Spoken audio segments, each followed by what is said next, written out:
guys, so I just wanted to do a quick little comparison here between the iPhone 8 Plus and the Nokia 8, Nokia's latest flagship on Android. So I wanted to see how the latest iPhone did compare here.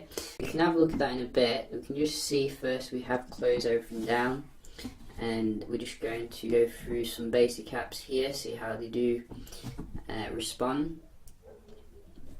So we're getting a Snapdragon 835 in the Nokia 8 here. As you can see, nice and quick, going into most stuff. Voxer and your dialer, your messaging. So I'm seeing, I think the Nokia here just pip the iPhone on most things. Maybe, it is a bit animation, but to me it looks, like a really well optimized device. Props to the company who manage the brand now. Let's have a look at the games here. So a little bit snappier on the left there. So we're just going to go into this a little bit.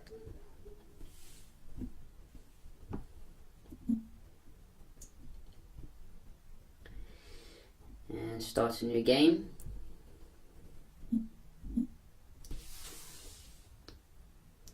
Yeah, so the iPhone again. This is where iPhone really does well, I think, in terms of the experiences when you are going towards your games.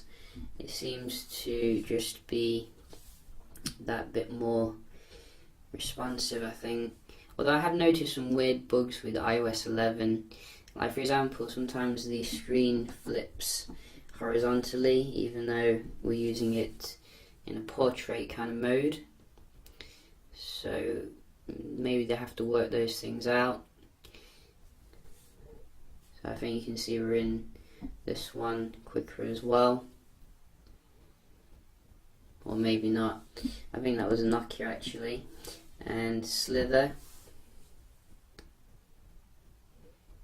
Oh, that was the iPhone.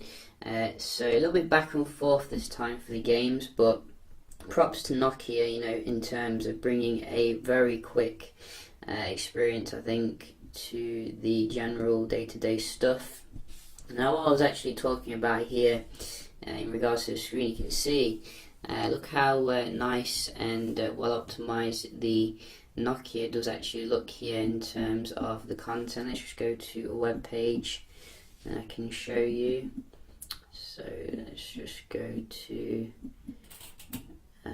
where is it? Phone Arena. Hang on. Yeah, sorry, I'm just thinking of two different websites at the same time. I'm just going to go to Phone Arena first. I do enjoy that. Let's go. So I think that was the iPhone, a little bit snappier there, but the display still looks very yellowish, particularly comparing with the Nokia here. But maybe it's just my eyes, I think everyone's different in regards to that. Let's just round off with a quick multitasking test here. So you get a standard kind of RAM in the Nokia, which I think is 4 gigs, and I think that was a little reload there with the Nokia. And we can try a few more here. You really need to make the multitasking go vertically on the iPhone, because it's really frustrating when you're comparing with the Android, because you're doing horizontal versus vertical, and it can send you a bit weird. So yeah, you can see I think generally the basic apps here pretty comparable, nothing too different. Let's just try the camera. So a little bit snappier there with the camera on the iPhone.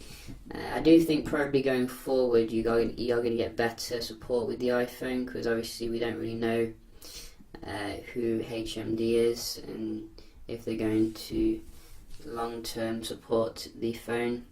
Reload here, so you can see now we are seeing a difference in terms of the performance. Sneaking right at the back of the video here.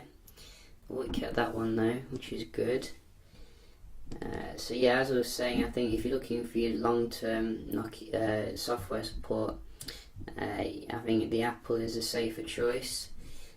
But I think overall, I'm quite impressed with the Nokia. And if you're not, impressed with the OnePlus 5's camera in particular, I think it's a solid alternative, because it does have a remarkably good camera based upon what I've seen when I compared with the S8.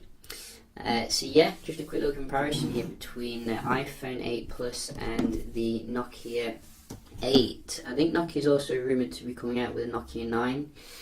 Whether or not that'll be before the end of the year, we don't really know, but definitely looking forward to that if they do bring that out.